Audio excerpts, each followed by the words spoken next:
Kenny Colbert at the Employers Association. Thanks for joining me for coffee today. Let's spend a few minutes talking about exempt employees, specifically docking the pay of an exempt employee. In order to be an exempt employee, you have to pass 3 separate tests. The first is a salary level test, secondly is a salary basis test, and then you have the job duties test. The salary level test is very simple. You have to make $455 a week, and then you're well on your way to being an exempt employee.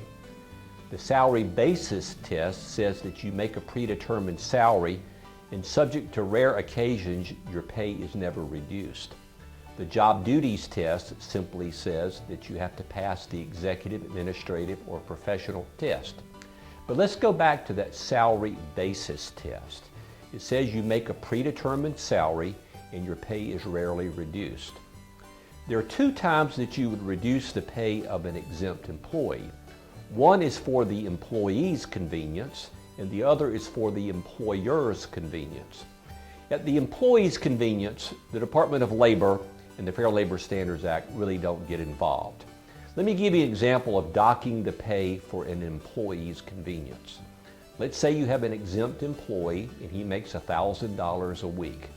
He decides he wants to purchase health insurance through the company, and you make a deduction from his pay. Of course, that's okay. Here's another example. Your company has surplus computers. Your exempt employee wants to buy a laptop computer, and you make deductions from his pay. That's quite all right, and again, these are for his convenience. But the other side of it is when you make the deductions for the employer's convenience. And Section 541-602 of the Fair Labor Standards Act comes into play. That section says you can only make deductions from an employee's pay for certain reasons, and there are about 5 or 6 reasons. Most of the reasons are related to absenteeism and missing work. Let me give you an example of one of the items there. If you have an exempt employee and he has exhausted all of his vacation time or PTO time, and he misses a full day of work, then you can dock his pay. Again, that's for the employer's convenience. Now, here are some examples of things that you cannot do.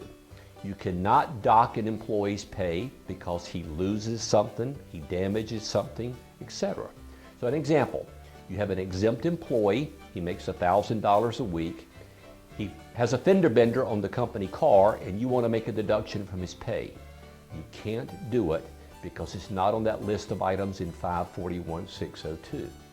The employee loses his laptop, damages his laptop. You cannot make a deduction from his pay. Now, here are 2 areas that I find a lot of companies make a mistake. One is educational reimbursement. So here's an example. You have an exempt employee. He goes to school, you reimburse him from that schooling, but you have a rule that says if you leave the company within X amount of time, you have to pay the company back. It would be illegal to make a deduction from his pay if he leaves the company because it's not on that predetermined list. Here's another example, relocation. You hire someone to come to work for you. He's an exempt employee. You help with his relocation expenses, but you say if you leave the company in X amount of time, you have to pay us back.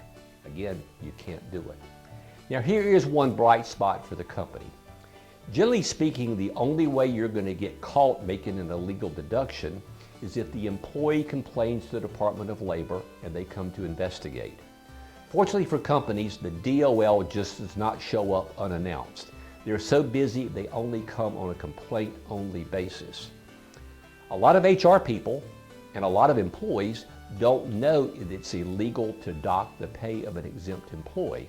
So they don't turn you into the Department of Labor, so therefore you've never been caught. But let me tell you, if you do get caught, it could turn out to be a very expensive proposition. If you have any questions, give us a call here at the association on the hotline. Thanks very much.